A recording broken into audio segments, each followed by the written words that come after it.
और देखिए चलते हम कहीं ना कहीं पहुंच ही जाते हैं। देखिए हमारे चैनल सब्सक्राइब कर दीजिए, हम आपको बहुत चीज़ें दिखाते हैं जो एक जनरल चीज़ें होती हैं, किसी से बातचीत करते हैं वो भी दिखा देते हैं। यार ज़िंदगी है क्या यार, और सिर्फ हम ज़िंदगी दिखाते हैं और जो हम ज़िंदगी जी रहे हैं या दूसरे लोग ज़िंदगी जी रहे हैं। तो इस समय मैं 5th फ्लोर है जो हमारा, जहाँ पर वकील बैठते हैं लुधियाना शहर में, और ये कोर्ट कम्प्लेक्स है जहाँ पर वकील ही वकील मिलेंगे, और जहाँ पर वकीलों की हम कहते हैं सभी कैबिन है जहाँ पर।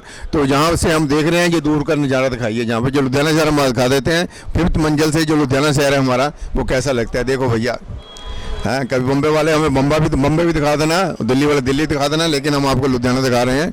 और देखिए यहाँ पर इस समय पिपल के जो पत्ते हैं यहाँ पर कितने खूबसूरत लग रहे हैं, छोटे छोटे हैं जो। इधर दिखाइए येलो कलर के, इधर दिखाओ। और देखिए यहाँ पर कितना खूबसूरत नज़ारा है, जो लुधियाना शहर है भैया। देख लीजिए दूर दूर तक आपकी जहाँ निगाह जाती है। और यहाँ सबसे बड़ी प्रॉब्लम ये हो चुकी है आजकल कि पार्किंग के लिए जो पुराना हमारा लुधियाना शहर है, जहाँ नया भी जो डेवलप किया था इम्प्रूवमेंट ट्रस्ट ने या गलाडा ने, वहाँ भी पार्किंग नहीं है। तो जहाँ पार्किंग कहीं ना कहीं लोग लगाते हैं गाड़ियाँ खड़ी करने की, जो सारे इंडिया में यही प्रॉब्लम है। क्योंकि देश आज़ादी में जो 1947 से पहले अभी अंग्रेज जो डेवलपमेंट कर रहे थे, तो उस समय में उनको निकाल दिया यहाँ से। अगर वो कुछ साल और रहते तो पार्किंग की प्रॉब्लम भी सब सोल्व हो जाती, लेकिन हमने उन थोड़ा सा समय से पहले निकाल दिया। और जिन्होंने निकाला था उनके पास ये सब कंट्रोल नहीं हुआ, तो फिर हम आज याद करते हैं, याद क्या करते हैं, उन्हीं के पास जा रहे हैं सभी बच्चे भागे। तो देखिए यहाँ पर इस समय खड़े हैं, गुप्ता जी को हम मिलने के लिए आए थे, जहाँ पर उनका कैबिन है जहाँ पे। और देखिए यहाँ पर सभी एडवोकेट हैं इस समय, जब रिलैक्स में है, सभी रिलैक्स मूड में। ये श्याम सुंदर हुजा जी हैं, आगे इधर से दिखा देते हैं बैठे वो क्या कर रहे हैं, देखिए। और देखिए ये श्याम सुंदर जी हैं जो सेक्रेटरी में रह चुके हैं, पहले कुछ करते थे। और देखिए यहाँ पर कैसे जो एडवोकेट हैं बैठ के काम करते हैं। देखिए कुछ ना कुछ केस लिखाते हैं, ये देखिए स्टैंड आजकल ना सभी कुछ उठा के बाहर आ जाते हैं। बस देखिए आपको दिखा रहे हैं, साथ ही साथ लाइव कर रहे हैं हम लोग। और देखिए यहाँ पर ये देखिए खाना भी खा रहे हैं, देखिए जो सामने दिखाओ यार, मैडम भी दिखाइए। हाँ भाई। और देखिए खाना भी खाने के टाइम हो जाता है, इतना समय नहीं लगता है लोगों को, खाना भी यहीं पर खाते हैं ये लोग। देखिए और देखिए कहीं तो छुट्टी करे चले गए, 4 बजने वाले हैं। और दिखाते हैं वकील साहब जहाँ बैठे हैं हमारे, बहुत ही अच्छे हैं, वो हमारे मित्र भी हैं। और देखिए यहाँ पर नमस्कार जी, और क्या हाल चाल है। और देखिए यहाँ पर ये देखें और किस तरह ये डिस्कस करते हैं। देखिए यहाँ पर बैठे क्लाइंट को ये कन्विंस करते हैं, हम आपका केस कुछ ही मिनटों में, कुछ ही घंटों में, कुछ ही महीनों में जीत के आपकी झोली में डाल देंगे। जाने ये कन्विंस करना पड़ता है हर आदमी को। और देखिए यहाँ पर इस समय, और देखिए यहाँ पर ये देखिए यहाँ पर ये नक्शा भी यहीं पर बनता है। अगर आपको ना कोई प्लानिंग करानी है, जब नक्शा वगैरह बनवाना है, जब फ़ौरन हाथों हाथ ही नॉर्थ ईस्ट वेस्ट कौन सा आपका जो नेबर है, कौन सा आपका जो पड़ोसी है, वो सब दिखा देते हैं। देखिए यहाँ पर बैठे हैं सब लोग, और जब तक वो गुप्ता जी नहीं आते तब इधर उधर हम आपको दिखा रहे हैं यहाँ पे। और देखिए ये ऐसे ये हमारा कोर्ट कम्प्लेक्स है। तो देखिए यहाँ पर देखिए वकील साहब नमस्कार जी, क्या हाल चाल है। लगाइए यार, वकील साहब मेरे दोस्त हैं, मित्र हैं, बलवीर सिंह जी बिर्क जी, बाय। और देखिए वकील का प्रोफेशन, वकील का जो एक पेशा है, वकील जो काम करता है, सुबह घर से निकलता है फिर शाम को घर चला जाता है। कोर्ट में जितना उसने आर्गूमेंट करना होता है, केस को फाइल करना होता है, फॉर्मेट को देखना होता है, उसके बाद फिर घर जाता है, फिर क्लाइंट बैठे होते हैं। बहुत ही स्ट्रगल है इस काम में।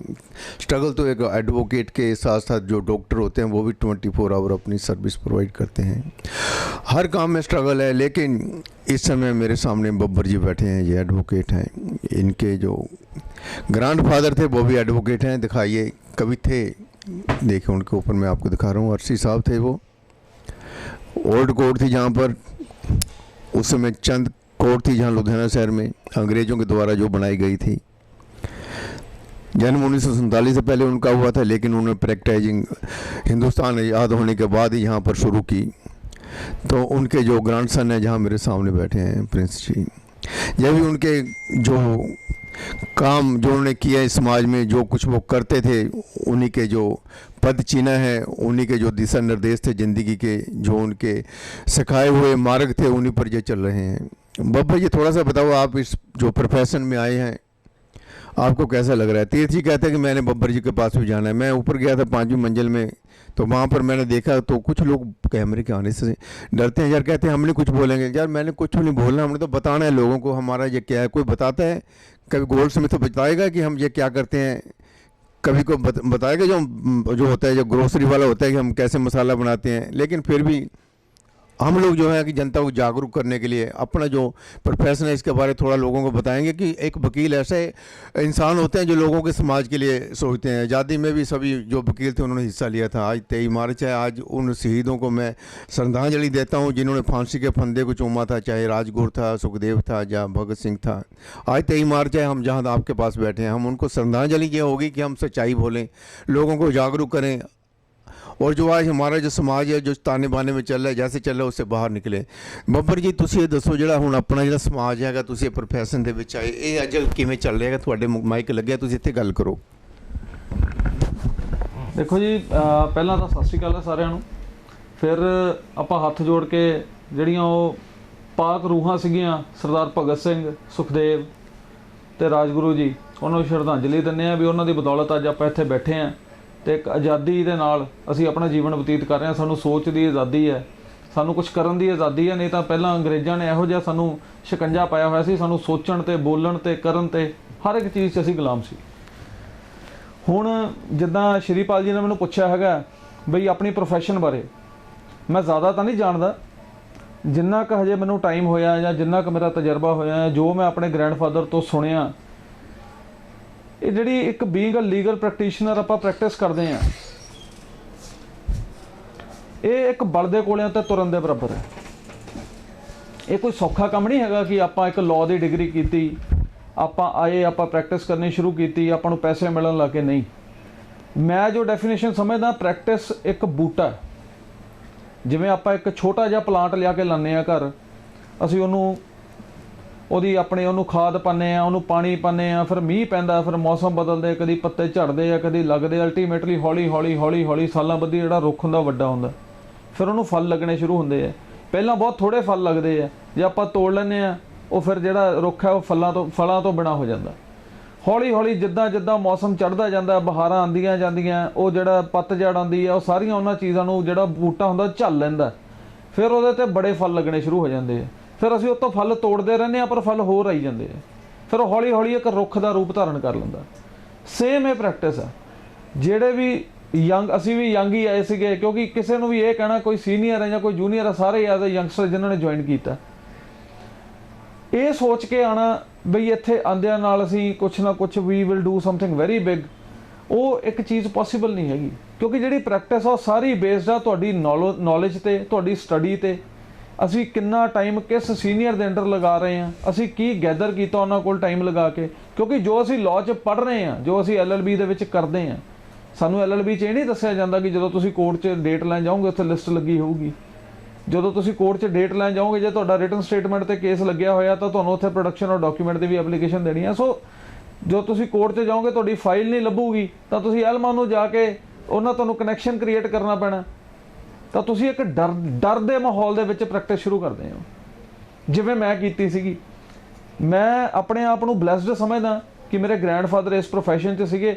ਸੋ well before coming into this profession I was well aware ਕਿ ਇੱਥੇ ਬਹੁਤ ਜ਼ਿਆਦਾ ਮੁਸ਼ੱਕਤ ਹੈ, ਇੱਥੇ ਬਹੁਤ ਜ਼ਿਆਦਾ ਮਿਹਨਤ ਹੈ, ਇੱਥੇ ਬਹੁਤ ਜ਼ਿਆਦਾ ਠੁੱਡੇ ਹੈ। ਸਿਆਣੇ ਕਹਿੰਦੇ ਜਿਹੜੀ ਅਕਲ ਹੈ ਉਹ ਬਦਾਮ ਖਾਣ ਨਾਲ ਨਹੀਂ ਆਉਂਦੀ, ਠੁੱਡੇ ਖਾਣ ਨਾਲ ਆਉਂਦੀ ਹੈ। ਅਤੇ ਜਿਹੜਾ ਲਾਅ ਦੀ ਪ੍ਰੈਕਟਿਸ ਹੈ ਉਹ ਸਾਰੀ ਇਸ ਗੱਲ 'ਤੇ ਢੁੱਕਦੀ ਹੈ।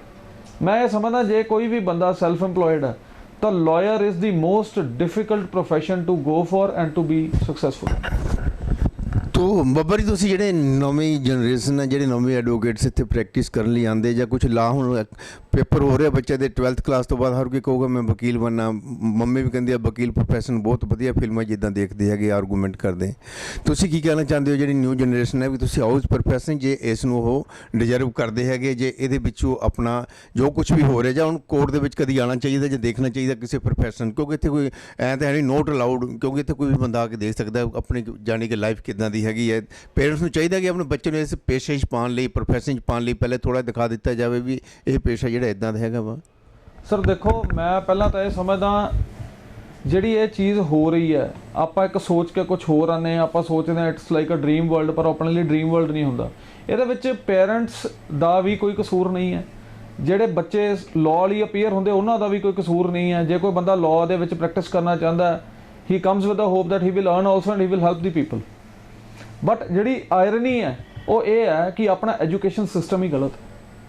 ਜਦੋਂ ਆਪਾਂ ਬਾਹਰ ਦੇ ਕਿਸੇ ਕੰਟਰੀ ਜਾਂਦੇ ਹਾਂ, ਆਪਾਂ ਬਾਹਰ ਦੇ ਕਿਸੇ ਕੰਟਰੀ ਦੇ ਵਿੱਚ ਲਾਅ ਪਰਸਿਊ ਕਰ ਲਈਏ, ਉਹ ਸਾਨੂੰ ਪ੍ਰੈਕਟੀਕਲ ਐਕਸਪੀਰੀਅੰਸ ਦਿੰਦੇ ਆ ਕੋਰਟਾਂ ਦਾ।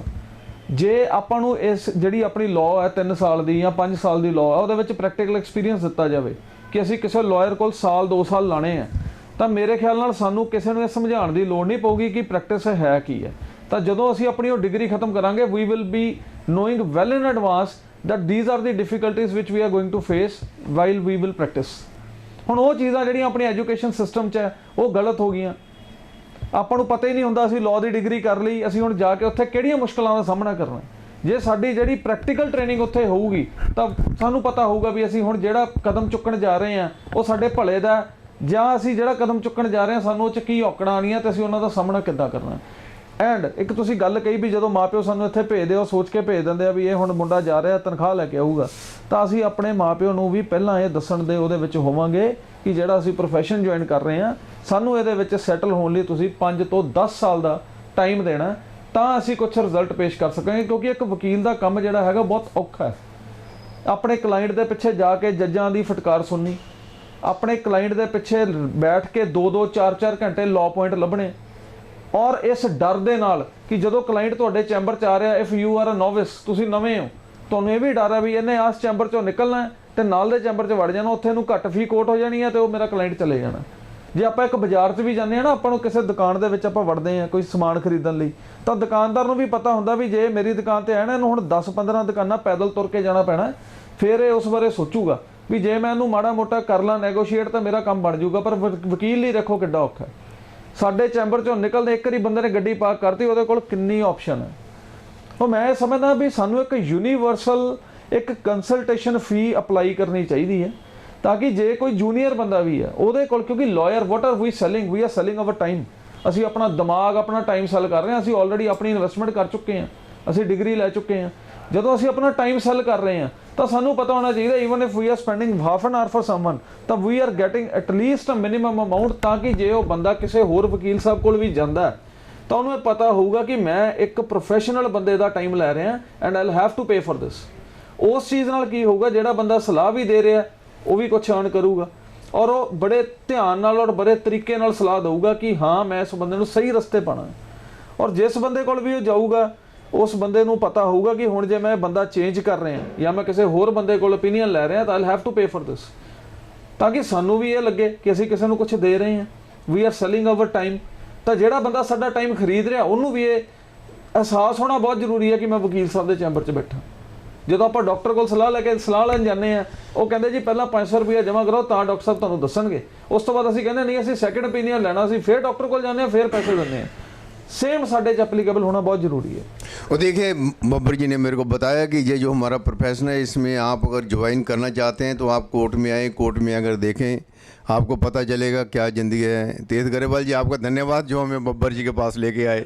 नहीं बब्बर जी के पास ले आप ही लेकर जाते हैं, हम जहाँ पर जाते हैं। तो देखिए आपने अगर बच्चों को प्रोफेशन जो +2 के बाद आप सोचते हैं कि हमारा बच्चा वकील बने, तो आप ये बब्बर साहब की बातें सुन लीजिए, उसके बाद आप ये जो है बच्चों को वकालत कराने के बाद सोचें। श्रीपाल शर्मा के साथ कैमरामैन दलजीत।